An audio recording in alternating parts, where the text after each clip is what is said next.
Hello दोस्तों, good evening to all of you. This is Vikas Mishra and I welcome to all of you on RBS Pariksha Guru. प्यारे बच्चों, हम लोग आज देखने जा रहे हैं कुछ मिक्स टाइप के क्वेश्चंस को। बहुत ही इंटरेस्टिंग क्वेश्चन होंगे और ये प्रीवियस ईयर कुछ पेपर्स हैं अलग अलग एग्जाम्स के। उन सारे एग्जाम से मतलब मल्टीपल एग्जाम्स हैं जिनसे हमने कुछ प्रीवियस ईयर के क्वेश्चंस लिया है, कुछ प्रैक्टिस क्वेश्चंस हैं। तो बहुत ही इंटरेस्टिंग क्वेश्चन होने वाले हैं। चलिए फिर हम लोग इस सेशन को स्टार्ट करते हैं विदाउट वेस्टिंग ऑल टाइम। चलिए देखते हैं क्वेश्चन नंबर फर्स्ट। प्यारे बच्चों, इधर जो क्वेश्चन नंबर फर्स्ट है ये देखिए प्रीपोजिशन से कुछ रिलेटेड है और एक एक चीज़ें हम लोग डिस्कस करेंगे। तो देखिए यहाँ पे लिखा हुआ है पहला, अमेरिका अटैक्ड तालिबान। क्या लिखा हुआ है? America attacked Taliban. और यहाँ पे हमको ऑप्शन फिलअप करने हैं, ऑन, एट, इन, नन, ये सारे ऑप्शंस लिखे हुए हैं। ठीक है। अब यहाँ पे हमको जो ऑप्शन हमारे सामने है, अमेरिका अटैक्ड ब्लैंक तालिबान। अब देखिए मैक्सिमम बच्चों से अगर मैं आप लोगों से पूछूंगा कि यहाँ पे कौन सा ऑप्शन सही पड़ेगा, तो आप लोगों से मैक्सिमम बच्चे हमको यहाँ पे बता देंगे सर यहाँ पे ऑन फिलअप करना है। देखिए रटना बंद कीजिए, कभी भी रटना बंद कीजिए, क्योंकि रटी रटाई चीज़ें ज़्यादा दिन तक चलती नहीं हैं। So you should know logics, you should know the concepts. जब तक आप कॉन्सेप्ट नहीं वहाँ पे क्लियर करेंगे तब तक चीज़ें क्लियर नहीं होंगी। चलिए देखते हैं कॉन्सेप्ट क्या कहता है। तो देखिए एक शब्द होता है अटैक। कौन सा शब्द होता है? शब्द एक होता है अटैक। अब देखिए अटैक का प्रयोग दो तरीके से किया जाता है। एक तो इसका हम प्रयोग करते हैं नाउन के रूप में और दूसरा इसका हम प्रयोग करते हैं वर्ब के रूप में। जब हम अटैक शब्द का प्रयोग नाउन के रूप में करते हैं तब इसकी हिंदी मीनिंग होती है आक्रमण। क्या मीनिंग होती है? आक्रमण। और जब इसका प्रयोग हम वर्ब के रूप में करते हैं तब इसकी मीनिंग हो जाती है आक्रमण करना।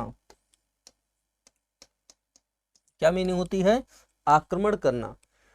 तो जब भी हम किसी भी सेंटेंस में अटैक शब्द का प्रयोग नाउन के रूप में करते हैं तब इसके साथ में प्रीपोजिशन ऑन आती है, लेकिन जब इसका हम प्रयोग वर्ब के रूप में करते हैं then we don't use on with attack. फिर हम ऑन का प्रयोग वर्ब के साथ नहीं करते, मतलब कोई प्रीपोजिशन इधर नहीं आएगी।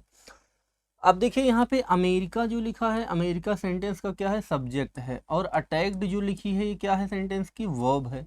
अब हमको यहाँ प्रीपोजिशन, अब देखो पढ़ने में तो यही अच्छा लग रहा है कि अमेरिका अटैक्ड ऑन तालिबान, नहीं, यहाँ पे अटैक्ड वर्ब है। और जब भी किसी भी सेंटेंस में अटैक शब्द का प्रयोग वर्ब के रूप में किया जाता है तो वहाँ पे हम कभी भी कोई प्रीपोजिशन नहीं लगाते, मतलब यहाँ कोई प्रीपोजिशन नहीं। तो देखिए इसमें पहला ऑप्शन, दूसरा, तीसरा, तीनों ही ऑप्शन कैंसिल हो जाएंगे और इसमें option number D is the right option, मतलब यहाँ नन, कोई भी प्रीपोजिशन नहीं लगेगा। क्लियर है बातें? चलिए बढ़ते हैं क्वेश्चन नंबर नेक्स्ट की तरफ। क्वेश्चन नंबर नेक्स्ट आपके सामने है, फिल इन द ब्लैंक्स का क्वेश्चन है ये प्यारे बच्चों। देखिए इसमें कह रहा है कि there is a tiger blank the cage. ठीक है। अब देखिए कह रहा है there is a tiger blank the cage. अब देखो केज, केज मतलब क्या होता है? पिंजड़ा। जो टाइगर का रखने का पिंजड़ा होता है उसको हम क्या कहते हैं? केज कहते हैं। ठीक है। अब देखिए ये जो सेंटेंस लिखा हुआ है इसमें चार ऑप्शंस हैं, एक है इनटू, एक है एट, एक है इन और एक है नन। देखिए इनटू जो वर्ड होता है, अगर मैं स्पेशली बात करूं यहाँ पे इनटू प्रीपोजिशन की, तो सामान्यतः हम इनटू का प्रयोग करते हैं इनवर्ड मूवमेंट के लिए। किसके लिए इसको यूज करते हैं? इनवर्ड मूवमेंट के लिए। इनवर्ड मूवमेंट मतलब क्या होता है? तो इनवर्ड मूवमेंट मीन्स अंदर की ओर गति। क्या होती है इसकी मीनिंग? अंदर की ओर गति। दूसरा इसका हम यूज करते हैं ट्रांसफॉर्मेशन के लिए। किसके लिए यूज करते हैं हम इसको? ट्रांसफॉर्मेशन के लिए। ट्रांसफॉर्मेशन का मतलब होता है जब कोई एक चीज दूसरे में बदल जाती है तो इसी को हम ट्रांसफॉर्मेशन कहा करते हैं। ठीक है। अब देखिए, तो जैसे मान लीजिए हमने एक एग्जांपल दे दिया इधर, मान लीजिए हमने यहाँ पे लिख दिया कि the boy jumped blank the river. मतलब बच्चे ने जंप किया कहाँ? नदी में। अब बच्चा जब नदी में जंप करेगा तो हमेशा कहाँ जाएगा, नदी के अंदर जाएगा ना, तो अंदर जाएगा तो इनवर्ड मूवमेंट होगी, और जब इनवर्ड मूवमेंट होगी तो हम यहाँ पे क्या लिखेंगे, इनटू, क्या लिखेंगे यहाँ पे, इनटू। चलिए अगला देखिए, नेक्स्ट क्वेश्चन हमने लिखा, ऐसे हमने लिखा, इधर लिख दे रहा हूं, the magician transformed the lion blank a rat. ऐसे हमने लिख दिया कि जो मैजिशियन है उसने बदल दिया किसको, लायन को एक रैट में, चूहे में, मतलब जो एक शेर था, शेर को चूहे में बदल दिया किसने, मैजिशियन ने। अब देखिए जब भी कहीं पे ऐसे ट्रांसफॉर्मेशन, ये देखो एक चीज दूसरे में बदल रही ना, तो जब भी ट्रांसफॉर्मेशन होगा तो वहां भी हम क्या लगाते हैं, इनटू। अगला लिखा एट, एट का सामान्यतः हम प्रयोग करते हैं exact time, exact place, age या रेट, इन सबको बताने के लिए, ठीक है। अगला देखिए लिखा इन, देखो इन के कई यूज हैं, जैसे हम इन का प्रयोग करते हैं बिग प्लेस के लिए, या फिर मान लीजिए कि हमने इनका प्रयोग करना है तो इसके लिए हम इसको हम करते हैं एरिया ऑफ रीजन के लिए, मतलब कोई घिरा हुआ क्षेत्र, या मंथ को बताने के लिए हम इनका प्रयोग करते हैं ईयर, सेंचुरी, इन सबको बताने के लिए हमेशा हम किसका प्रयोग करते हैं, इनका। जैसे मंथ बताना हमने कहा my brother will come here in April, तो हमारा भाई जो है अप्रैल में आएगा। तो अगर हमको इस टाइप की चीजें बतानी है तो हमेशा हम वहां पे किसका यूज करेंगे, इनका यूज करेंगे। क्लियर है। चलिए बढ़ते हैं क्वेश्चन नंबर, तो इसको सॉल्व करते हैं। लिखा है there is a tiger blank cage. अब जो केज होता है, जो पिंजड़ा होता है, वो क्या होता है, घिरा हुआ क्षेत्र होता है ना, और जब घिरा हुआ क्षेत्र होगा तो उसके लिए हम हमेशा किसका यूज करेंगे, इनका। तो यहाँ पे क्या हो जाएगा, there is a tiger in the cage, ठीक है, मतलब टाइगर जो है वो कहाँ पे है, केज में, ऐसा कह लो कि केज जो है, जो केज है उसमें एक टाइगर है, ठीक है। चलिए बढ़ते हैं क्वेश्चन नंबर नेक्स्ट पे। देखिए जो अपना अगला क्वेश्चन दिया है, लिखा है फाइंड द इनकरेक्ट सेंटेंस। हमको क्या करना है इसमें, इनकरेक्ट सेंटेंस को फाइंड करना है, मतलब ऐसे सेंटेंस को यहाँ पे फाइंड आउट करना है जो गलत होता है, ठीक है। तो देखिए लिखा है the book is on the table. अब देखो the book is on the table लिखा है ना, ऑन, ऑन का प्रयोग हमेशा हम करते हैं सरफेस हैविंग थिंग के लिए। किसके लिए करते हैं, सरफेस हैविंग थिंग्स।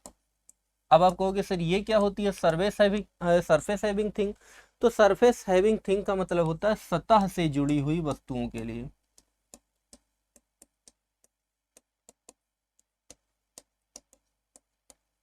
किसके लिए, सतह से जुड़ी वस्तुओं के लिए। हम जैसे मान लीजिए कि ये मार्कर है ना, अब देखिए जो मार्कर है ये मेरे हाथ पे रखा, तो ये जो मेरे हाथ की ये सरफेस है, सतह है, तो इसी से मार्कर जुड़ा हुआ, तो मैं बोलूंगा the marker is on my palm, हथेली पर है, ठीक है। ऐसे मान लीजिए बुक है, तो बुक, मेज है, मेज की ये सतह है, तो इसी पे बुक रखी है, तो मेज की सतह से बुक जो है टच है ना, मतलब उसकी सतह से जुड़ी हुई है, तो इसीलिए हमेशा हम ऑन का प्रयोग करते हैं, ये सही है। अगला देखिए लिखा है the boy jumped blank, the jumped on the table, ठीक है। अब देखिए यहाँ जम्प्ड ऑन द टेबल, देखो ये जो ऑन लिखा है तो ये सरफेस से थोड़ा जुड़ा है, ऐसे जंप करेगा तो ऊपर की ओर गति होगी ना, और यहाँ पे प्यारे बच्चों ऑन नहीं, यहाँ पे क्या होना चाहिए, अपॉन द टेबल। किसका हम प्रयोग करेंगे, अपॉन का। जैसे हमने यहाँ पे लिखा अपॉन, तो अपॉन शब्द का प्रयोग हमेशा हम करते हैं अपवर्ड मूवमेंट के लिए। अपॉन का प्रयोग हमेशा हम किसके लिए करते हैं, अपवर्ड मूवमेंट के लिए, मतलब जब भी कहीं ऊपर की ओर कोई गति होती है तो वहां, तो अगर बॉय लड़का टेबल के ऊपर जंप करेगा तो ऐसे ऊपर की ओर गति होगी ना, और जब ऊपर की ओर गति होगी तो यहाँ पे ऑन नहीं अपॉन होगा। अगला लिखा ही लिव्स इन दिल्ली। अब देखो दिल्ली लिखा है ना, अब जो दिल्ली है क्या है, एक बिग प्लेस है ना, तो बड़े स्थानों के लिए हमेशा हम इन। अगला नन, तो इसमें नहीं, option number B is the right option, मतलब इसी में गलती है, हमको इनकरेक्ट वाले को ही खोजना है, ठीक है। अभी मत सोच लेना यहाँ पे लगा हुआ है तो इस पे टिक मारा है, नहीं, यहाँ पे जो हमें इनकरेक्ट वाला ऑप्शन मिला है ऑप्शन नंबर बी, ठीक है। देखिए क्वेश्चन नंबर नेक्स्ट लिखा है divide this property blank the three sons, ठीक है। अब कह रहा प्रॉपर्टी को डिवाइड करना है 3 लड़कों के बीच में। किसके, कितने लोगों के बीच में? 3 लड़कों के बीच में। अब देखो ये जो डिवाइड शब्द है, अगर ये कहता 3 भागों में बांटना है तब हम इनटू लगा देते इधर, लेकिन यहाँ पे कह रहा हूँ 3 लड़कों के बीच में बांटना है तो हम यहाँ पे क्या यूज करेंगे? एमंग। देखो 2 शब्द होते हैं, एक शब्द होता है एमंग और एक शब्द होता है बिटवीन। क्या होता है? बिटवीन। और इन दोनों की हिंदी मीनिंग होती है बीच में। इन दोनों की हिंदी मीनिंग क्या होती है? बीच में। तो देखिए यहाँ पे अगर 2 लोगों के बीच में हमें कुछ बांटना है तो बिटवीन, और 2 प्लस मतलब 2 से अधिक लोगों के बीच में अगर हमें कुछ बांटना है तो वहां पे हम किसका प्रयोग करते हैं? एमंग का। तो देखिए 2 से अधिक लोगों के बीच में हमें बांटना है तो हम यहाँ पे क्या लगाएंगे? एमंग लगाएंगे, ठीक है। लेकिन मान लीजिए जैसे हम लिख देते कि ऐसे डिवाइड द मनी ब्लैंक, ये देखिए इसमें कुछ प्रॉब्लम आ रही लग रहा है, फिर से लिख दे रहा हूँ, ये वर्ड्स उड़ जा रहे हैं इसमें से। चलिए देखिए इसमें हमने लिखा फिर से divide the money blank 3 parts, ऐसा अगर मैं लिख दूं इसको, ठीक है। तो देखिए यहाँ पे 3 भागों में बांटने के लिए कह रहा है, तो जो अलग अलग भागों में बांटने के लिए कहता है तो हम वहां पे इनटू लगा देंगे, ठीक है। ऐसे ही बिटवीन का प्रयोग जैसे हमने लिखा divide the mango blank Ram and Tom, ठीक है। तो यहाँ पे अगर हमको मैंगो डिवाइड करना है राम और टॉम के बीच में, तो देखिए यहाँ 2 लोग हैं ना, एक व्यक्ति है राम, एक व्यक्ति है टॉम, तो 2 लोगों के बीच में हमें बांटना होगा तो हम यहाँ पे क्या लगा देंगे? बिटवीन। क्या लगा देंगे? बिटवीन।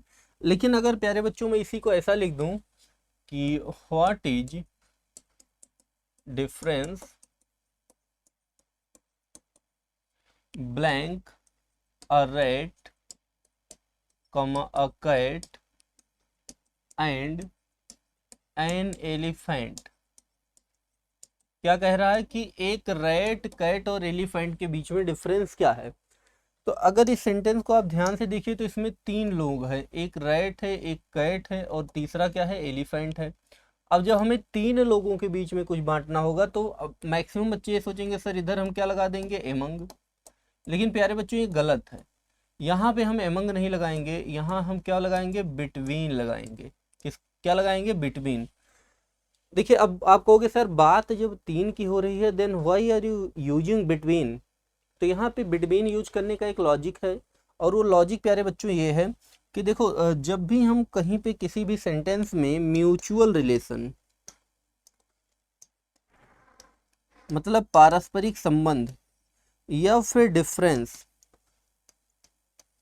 इन दोनों में से कोई भी अगर आपको व्यक्त करना है तो हमेशा वहां पे आप बिटवीन लगाओगे, ठीक है, एमंग का प्रयोग नहीं। क्यों? क्योंकि देखो बिटवीन और एमंग का प्रयोग जो हम बांटने के लिए करते हैं ये मुख्यतः जब हमें 2 लोगों के बीच में कुछ डिस्ट्रीब्यूट बांटना होता है तभी करते हैं, लेकिन इस सेंटेंस में हमें कुछ बांटना नहीं है, हमें यहाँ पे अंतर बताना है, और अंतर बताना और बांटना दोनों 2 चीजें होती हैं, ठीक है। चलिए बढ़ते हैं आगे। अगला देखिए लिखा है my father has a car blank a bike. अब देखिए यहाँ पे कहा जा रहा है कि मेरे पिताजी के पास एक कार है और एक बाइक है, ठीक है। अब अगर आप देखेंगे तो ऑप्शन 3 ऑप्शन है। बिसाइड, बिसाइड मतलब होता है बगल, बिसाइड मतलब क्या होता है? बगल, या इसी को आप क्या बोलेंगे? नियर। अगला देखिए क्या लिखा है? बिसाइड्स, बिसाइड्स मीन्स क्या होता है? के अतिरिक्त। और लास्ट ऑप्शन लिखा है विथ, विथ का प्रयोग हम साथ ही साथ करेंगे, ठीक है। तो यहाँ पे देखिए ये जो सेंटेंस लिखा है कह रहा है कि मेरे पिताजी के पास एक कार के साथ साथ एक बाइक भी है, तो यहाँ पे हम क्या लगाएंगे? Option number C is the right option, ठीक है। अगला देखिए नेक्स्ट लिखा है he is on leave blank a month. अब कह रहा है कि वो छुट्टी पर है 1 महीने से। अब देखो 1 महीने की छुट्टी मतलब एक पहले दिन से लेकर 30 डेज की जो छुट्टी है ये क्या हो गया? 1 महीने की छुट्टी हो गई, ठीक है। तो जब भी हम यहाँ पे बात करेंगे तो 1 महीना ये क्या है, ड्यूरेशन ऑफ टाइम है। क्या है, ड्यूरेशन ऑफ टाइम है। और जब भी हमें ड्यूरेशन ऑफ टाइम दिखाना होता है तो उसके लिए हमेशा हम फॉर का प्रयोग करते हैं। किसके लिए, फॉर का। तो हम यहाँ पे क्या लिख देंगे, फॉर अ मंथ। क्या लिखेंगे यहाँ पे हम, फॉर अ मंथ। क्लियर है इतनी बातें। चलिए अगला देखिए, नेक्स्ट देखिए जो नेक्स्ट अपना एग्जाम्पल लिखा हुआ है, इसमें देखिए क्या कह रहा है, कह रहा है as I was going my father came out, मतलब मैं जैसे बाहर गया मेरे पिताजी वापस आए। ठीक है, अब यही सेंटेंस लिखा हुआ है।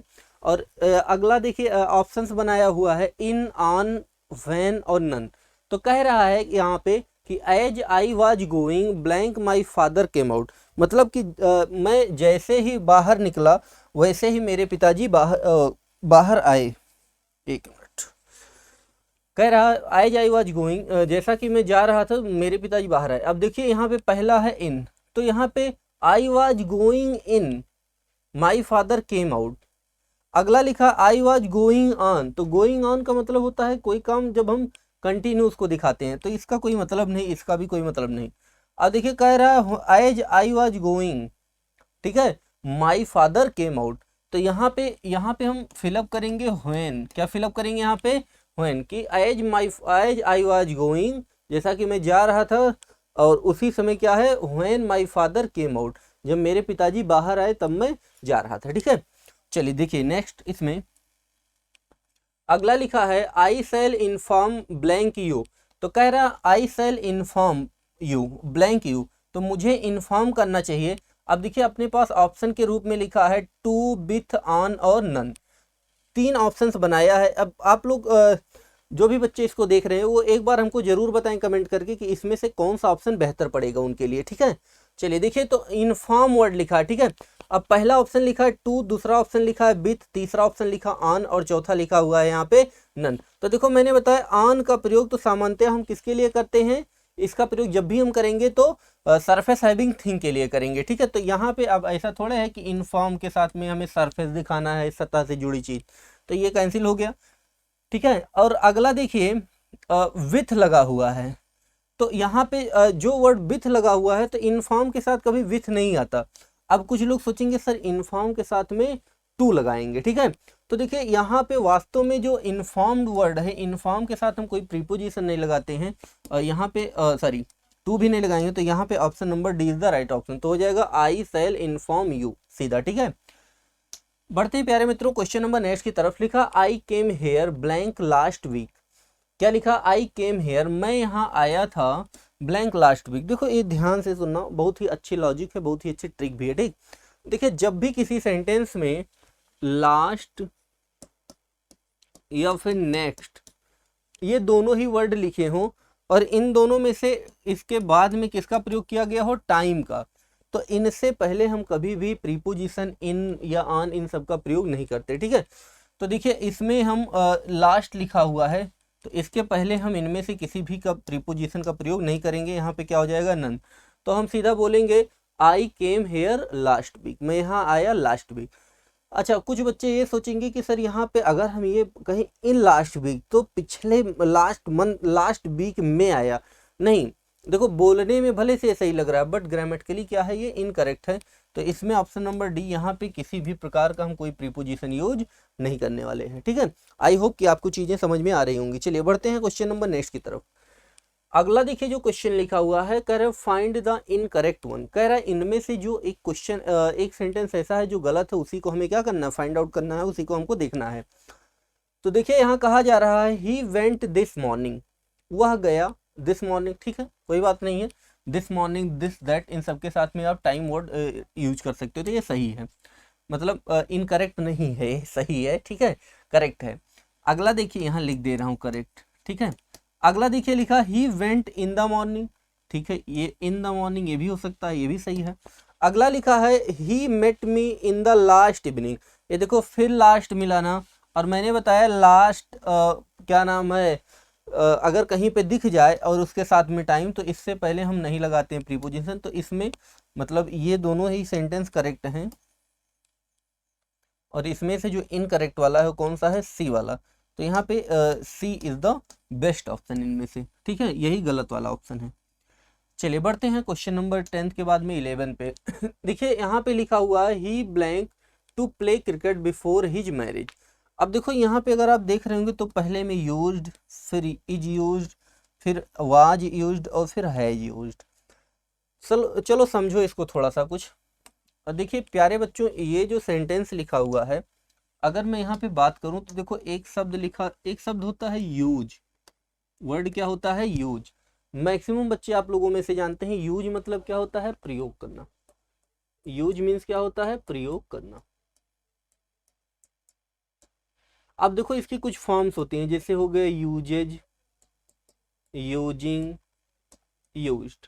तो ये इसकी फॉर्म्स होंगी, इसके अलावा और कोई फॉर्म इसका नहीं बनता है। तो ये जो आपके सामने यहाँ पे 4 फॉर्म्स बने हुए हैं प्यारे बच्चों, इन चारों का अर्थ होता है प्रयोग करना, और एक शब्द इसी से मिलता जुलता है, उसका नाम है यूज्ड टू। क्या वर्ड होता है? Used to. और ये जो यूज्ड टू है ये एक मॉडल वर्ब हुआ करता है। ये क्या हुआ करता है? एक मॉडल वर्ब हुआ करता है। और जो मॉडल वर्ब है वो टोटल कितनी होती हैं? 13 होती हैं। कौन कौन सी? एक बार मैं आप लोगों को इधर रिवाइज करवा दे रहा हूँ। Will, shall, can, could, may, might, must, need, dare, used to और ought to। ठीक है, तो देखिए 2 2 4 2 6 2 8 8 3 11, 2 बच क्या गया है? तो यहाँ पे बच गया है वुड और शुड। तो ये जो 13 वर्ब लिखी हुई हैं, इन्हीं को हम क्या कहते हैं? इन्हीं को हम मॉडल वर्ब कहते हैं। तो जो 13 मॉडल वर्ब हैं, इन्हीं में से एक मॉडल वर्ब क्या होता है? इसी में से एक मॉडल वर्ब होता है यूज्ड टू। कौन सा मॉडल वर्ब होता है प्यारे बच्चों? तो इसी में से एक मॉडल वर्ब होता है यूज्ड टू। और ये जो यूज्ड टू मॉडल वर्ब लिखा हुआ है, इसका प्रयोग हम जब भी किसी भी सेंटेंस में किया करते हैं, तो एक्चुअली ये जो यूज्ड टू लिखा हुआ है, इसको हम लोग मार्जिनल ऑक्सिलरी कहते हैं। इसको हम क्या कहते हैं? Marginal auxiliary. अब बात आती है कि आप कहोगे सर ये मार्जिनल ऑक्सिलरी क्या होती है, थोड़ा सा डिटेल में बताइए। तो प्यारे बच्चों, ये जो मार्जिनल ऑक्सिलरी होती है, ऐसी देखो जितनी भी सामान्यतः जितनी भी आपके सामने मॉडल वर्ब लिखी हैं, इन सब का प्रयोग हमेशा हम हेल्पिंग वर्ब के रूप में किया करते हैं। जितनी भी ये मॉडल वर्ब लिखी है, इनका सबका प्रयोग हम कैसे करते हैं? सामान्यतः इनका प्रयोग हेल्पिंग वर्ब के रूप में किया करते हैं। ठीक है, लेकिन कुछ मॉडल वर्ब ऐसी होती हैं कि जिनका प्रयोग हम 2 तरीके से करते हैं। अब 2 तरीके से कैसे करेंगे तो वो डिपेंड करता है मॉडल वर्ब कौन सी है। तो total 3 modal verb, need, dare और यूज टू, बस यही 3 ही मॉडल वर्ब होती हैं जिनको हम क्या कहते हैं? Marginal auxiliary. क्या कहते हैं प्यारे बच्चों? इनको मार्जिनल ऑक्सिलरी। मतलब इन्हीं तीनों का प्रयोग हम दो तरीके से करते हैं। बाकी जितने भी मॉडल वर्ब हैं सबका प्रयोग हम केवल एक ही तरीके से कर सकते हैं, और कैसे? मॉडल वर्ब के रूप में, केवल मतलब हेल्पिंग वर्ब के रूप में। अब देखिए इसमें से नीड और डेयर का प्रयोग, एक तो इनका बेसिक यूज हो गया मॉडल वर्ब, और दूसरा इनका प्रयोग मेन वर्ब के रूप में भी करते हैं। लेकिन अगर मैं बात करूं यूज्ड टू की, तो इसका प्रयोग हम 2 तरह से करते हैं। एक इसका हम प्रयोग, जो बेसिक इसका यूज है, मॉडल वर्ब के रूप में इसका यूज करते हैं, और जो दूसरा इसका यूज है, इसको हम यूज करते हैं एडजेक्टिव के रूप में। दूसरा इसको हम कैसे यूज करते हैं? एडजेक्टिव के रूप में यूज करते हैं। ठीक है, तो जब हम किसी भी सेंटेंस में यूज टू का मॉडल वर्ब के रूप में यूज करते हैं, तो ये दिखाता है हैबिचुअल एक्शन ऑफ पास्ट। ये किसको दिखाता है? Habitual action of past. Habitual action of past का मतलब होता है भूतकाल के नियमित कार्य। क्या होता है? भूतकाल के नियमित कार्य। ठीक है, और जब हम इसका एडजेक्टिव के रूप में प्रयोग करते हैं, तब ये दिखाता है एक कस्टम्ड टू को। किसको दिखाता है? एक कस्टम्ड टू को। और एक कस्टम्ड टू मतलब होता है आदत होना। ये किसको दिखाता है? आदत होना। अब देखिए जैसे मैं 2 सेंटेंस लिख के एग्जाम्पल, आप लोग कहेंगे सर अगर इसको एक एग्जाम्पल देकर आप बताएं ज़्यादा बेहतर होता है, तो प्यारे बच्चों वही एग्जाम्पल ही देने जा रहा हूँ। ठीक है, तो देखिए जैसे मान लीजिए मैंने लिखा I used to travel by bus, तो इसका मतलब हो जाएगा मैं रोज बस से यात्रा किया करता था। क्या मीनिंग हो जाएगी? मैं रोज बस से यात्रा किया करता था या मैं रोज बस से यात्रा करता था, दोनों बातें एक ही हैं। लेकिन अगर मैं यही लिख दूं I am used to travel by bus, तो देखो ये जो पहला वाला सेंटेंस लिखा हुआ है इसमें यूज टू का प्रयोग हमने मॉडल वर्ब के रूप में किया है और मेन वर्ब के रूप में वर्ब की फर्स्ट फॉर्म। लेकिन ये जो दूसरा वाला है इसमें यूज टू का प्रयोग हमने एडजेक्टिव के रूप में किया है, और जब भी हम एडजेक्टिव के रूप में करते हैं तो वहाँ पे फर्स्ट फॉर्म नहीं आईएनजी फॉर्म आती है, तो यहाँ पे क्या हो जाएगा? ट्रैवलिंग। क्या हो जाएगा? ट्रैवलिंग। तो एरर एग्जाम में यहाँ से भी देता है कि यहाँ पे ट्रैवल लिख देगा और होना क्या चाहिए? ट्रैवलिंग। तो इसकी मीनिंग हो जाएगी कि मुझे बस से यात्रा करने की आदत है। क्या मीनिंग हो जाएगी? मुझे बस से यात्रा करने की आदत है। या फिर जैसे मान लीजिए हमने कहा I am used to study 10 to 12 hours daily, तो इसका मतलब मुझे रोज 10 से 12 घंटे पढ़ने की आदत है। लेकिन अगर मैं बोल दूं I used to study 10 to 12 hours, तो इसका मतलब मैं रोज 10 से 12 घंटे पढ़ा करता था बट अब नहीं पढ़ता। तो आशा करता हूँ कि सारी चीज़ें अब यहाँ पे क्लियर हो गई होंगी। इसमें एक हिडन मीनिंग होती है, और वो जो हिडन मीनिंग होती है क्या होती है? But not in present. क्या होता है? बट नॉट इन प्रेजेंट, लेकिन वर्तमान में नहीं। जैसे मान लीजिए हमने कहा कि मोहन यूज्ड टू स्मोक, तो इसका मतलब ये हो जाएगा कि मोहन धूम्रपान किया करता था। पास्ट की हैबिट है ना, यूज टू आया हुआ है तो पास्ट की हैबिट, तो मोहन धूम्रपान किया करता था बट नॉट इन प्रेजेंट, लेकिन अब नहीं करता। तो हमें लगता है कि इसकी मीनिंग जो है आप लोगों को एकदम क्लियर हो गई होगी। तो चलिए देखते हैं, क्वेश्चन पे आते हैं। तो लिखा ही ब्लैंक टू प्ले।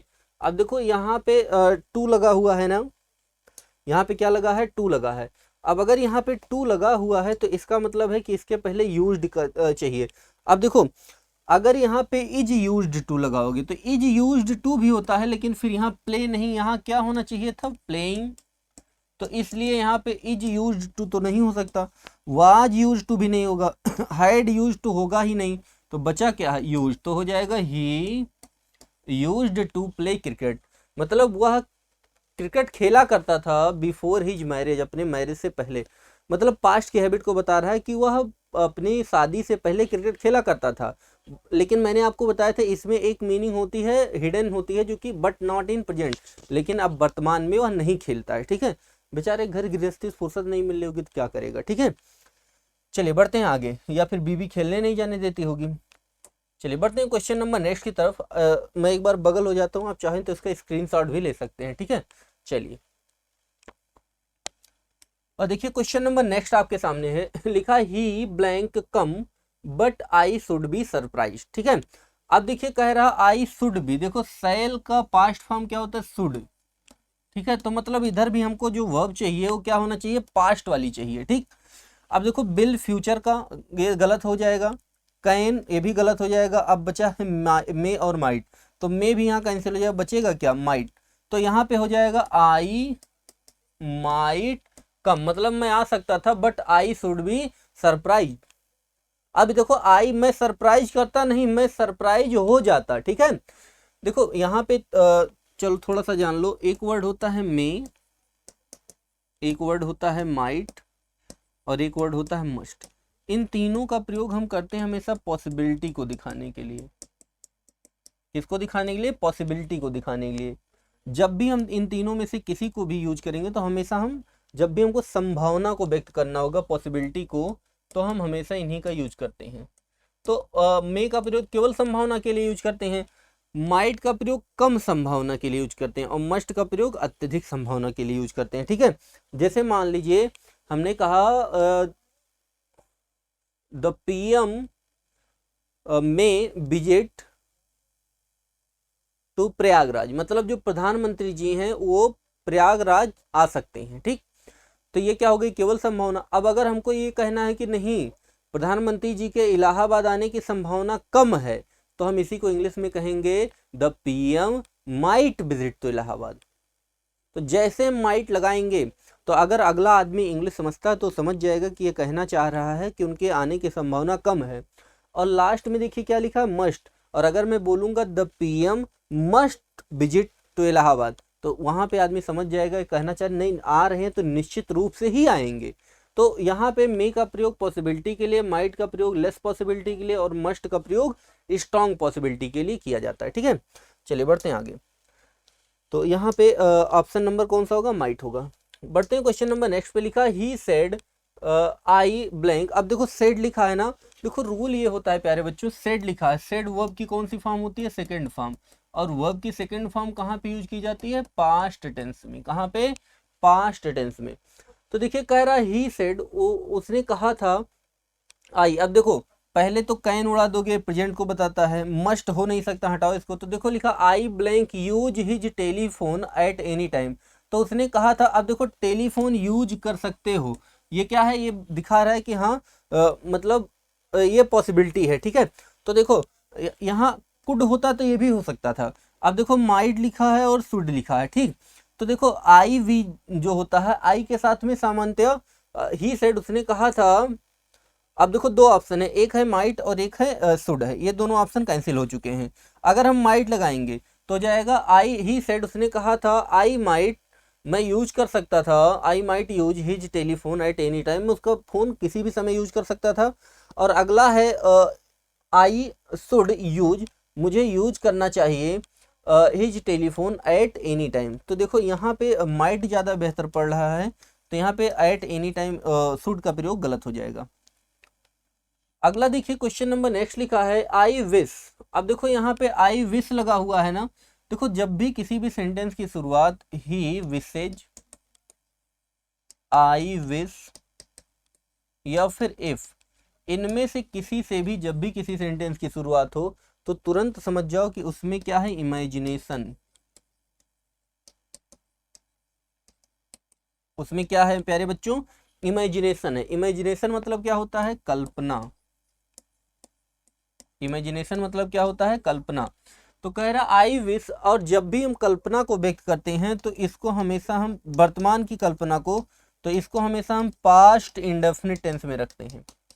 किसमें, पास्ट। अब सुनो ध्यान से, अब मेरी बात सुनना, देखो जब कल्पना वर्तमान की होगी तब टेंस पास्ट आएगा, उल्टा होता है इधर।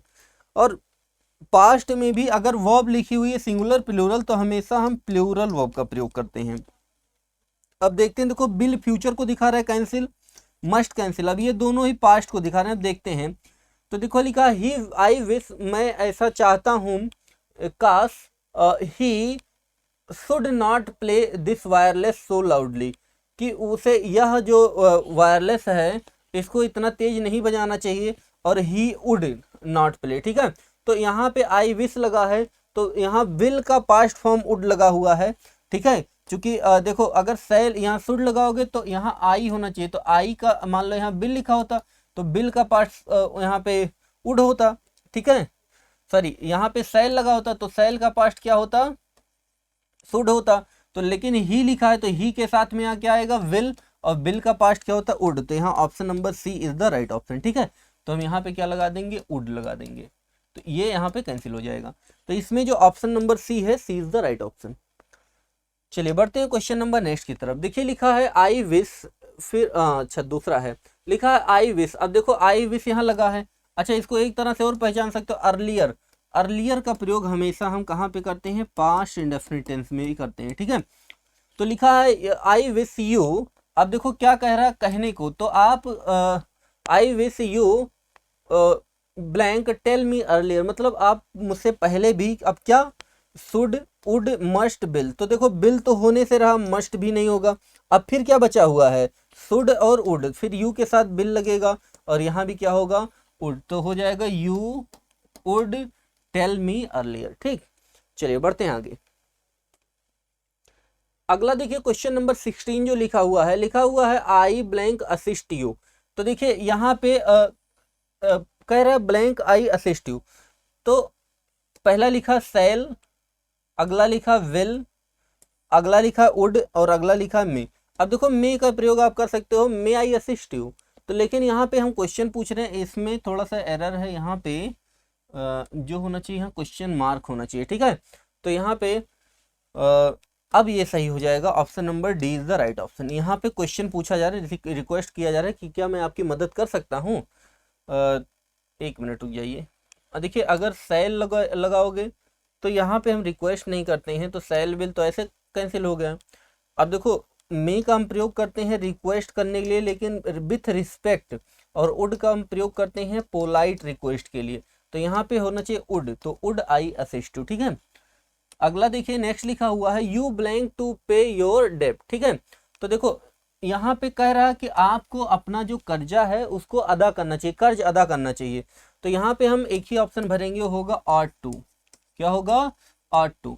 और प्यारे बच्चों हम ऑट टू जो लिखा होता है, ऑट टू का प्रयोग हमेशा हम करते हैं नैतिक कर्तव्यों को दिखाने के लिए, ठीक है। नैतिक कर्तव्य को व्यक्त करने के लिए ऑट टू, तो हमें अपना जो कर्जा उसको देना चाहिए, भरना चाहिए, हमारे नैतिक कर्तव्य, ठीक है।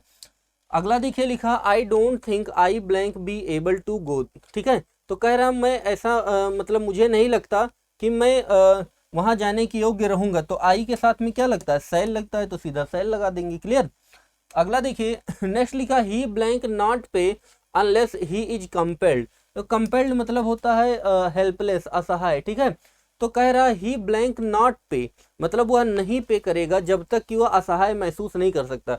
तो ही के साथ में क्या लगेगा? विल, तो हो जाएगा ही विल नॉट पे, ठीक है।